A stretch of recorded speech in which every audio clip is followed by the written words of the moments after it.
it's Sam, and I wanted to give you another sneak peek into the Integral Astrology special group of classes that I put together. In today's excerpt, you hear me describing Jupiter in a very sort of unorthodox way, in a way that's very real for you and your life, and a way that's easy for you to understand, so that you get the range of complexity. You know, too often astrology metaphors or symbols are turned into these judgments. Oh, that's a good one, that's a bad one. And it's not a living force. Astrology is best understood as the living forces in you, not something up there doing stuff to you, but something that you experience and that you're on an evolutionary process with. So I hope you enjoy this video. It's from the Toronto workshop, and it's one of the video classes that you get from the 10 hours of classes in the Integral Astrology bundle. So I hope you enjoy it. And make sure to register for the special, as we don't have unlimited time. It is a limited special, and as you can see, the clock is ticking. So enjoy today's video. Jupiter tends to be areas where we feel fulfilled and where we feel at least, you know, a sense of purpose and meaning. So people's, for instance, their teachers and their religion and these things that give them this answer to life. Sort of philosophy is what Jupiter is about. And those are usually things, even if they change, at the time we feel good about them. No one says, oh, I hate my religion. You know, we won't have it then. If we hate the religion, then we won't be in it. You know, or I hate my guru. You know, you wouldn't say that. Otherwise you wouldn't have the guru, right? So they tend to be things, and or I hate my, you know, philosophy of life. And we don't say that. We always believe it, even if it evolves over time.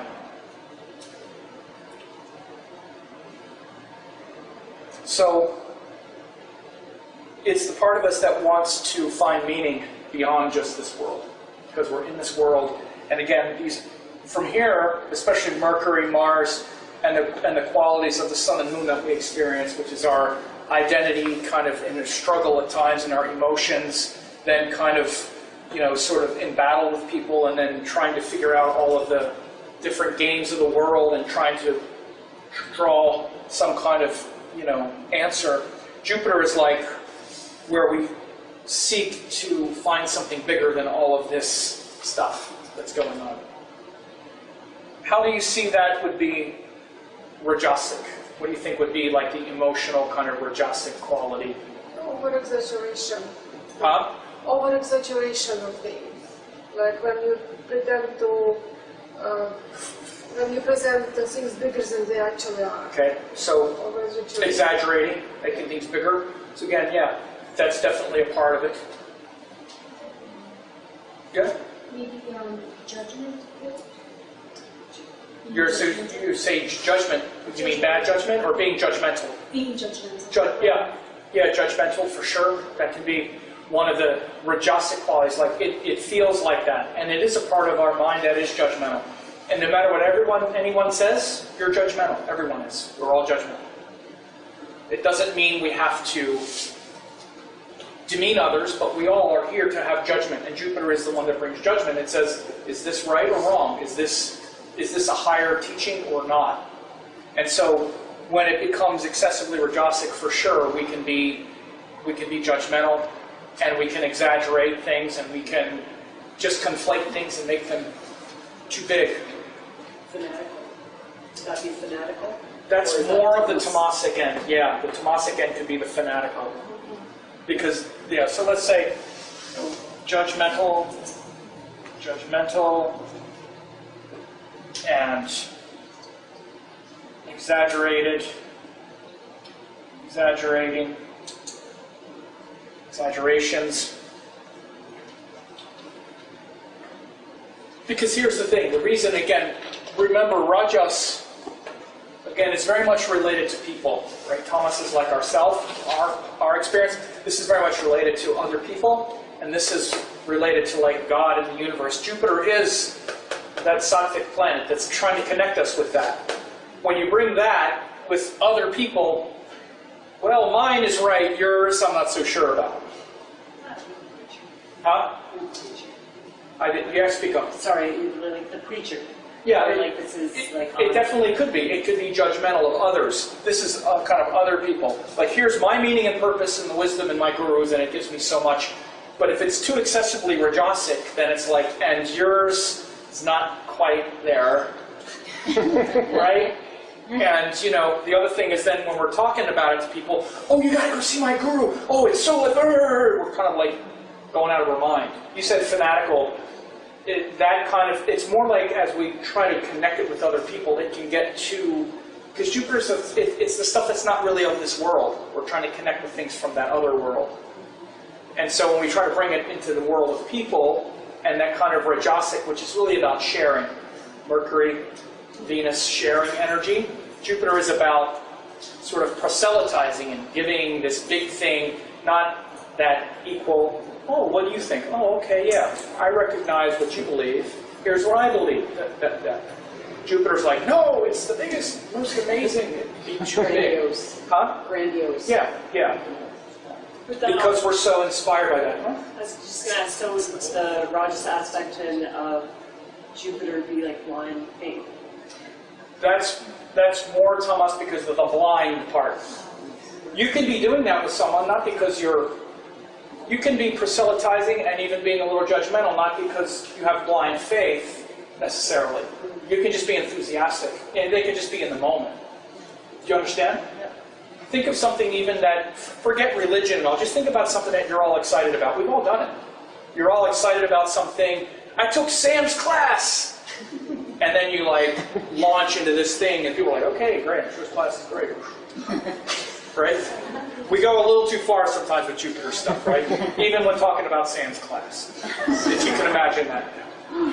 No, so it's just that kind of, that sort of potential to go a little bit off the rails. Because again, remember, Jupiter is big and he's trying to connect with things that are big, beyond this world. Woo, man. And it has a place there. And it's an amazing place up there. It really is. You have a guru and it's just like, oh my God. It's like, I'm connected to the answer. I found it, and we want to share it. But it's a little too much for the people. Let me do the last one, then we'll get some questions here with Jupiter and the difference between that and the blind faith, the fanaticism. Because one of the things that people don't understand, Jupiter, the Tamasic, is that fanatical, like blind faith. This is one of the things where people don't get how that same energy can turn into things like terrorism and people who do all kinds of crazy things in the name of their religion. You ever wonder how people are like, I believe this thing and this God and this that, so I'm going to kill everybody else who doesn't. And look, in their heart, they're totally congruent with that. There's no like, okay, well that's what the book says, and I believe it. That's what I was told, and I believe it. You can find this stuff in every book. So people that blame religion for it, you know, there are parables and metaphors of what to do and whatnot. But that unchecked fanaticism and that lack of connection to something that's beyond, trying to like turn the world, which is also very Tamasic, you know, the world as a structure into the utopia where we need to rid it of infidels or other kinds of calcified dogmas. That kind of dogmatism is a lower quality of Jupiter. You see how that can be very dark. And a lot of people had it, like for instance Hitler is a good example of someone who had a very powerful Jupiter. It was in Sagittarius in its own sign. And it was with the moon. It's what's called a Gajkeshra Yoga actually. You see it's very powerful and prominent, but it's also with the South Node, Ketu. And when you get something like, let's say a Jupiter and a Sagittarius, it can make the person very, because it's in its own sign, it can make it, especially relative to whichever the sign is, it can make the person just absolutely righteous and convinced that this is the right thing. Particularly in his case, because when you start looking at other important subtleties of astrology, that planet Jupiter, for that ascendant, which was a Libra ascendant, is a cruel planet. It rules the cruel houses. So every planet, one of the subtleties of astrology is that we talk about them on this level, as a karaka or as a force, but for each one of the ascendants, which is the moment that you were born, the rising sign, the planet takes on a different dimension for each one. So what could be a very powerful, a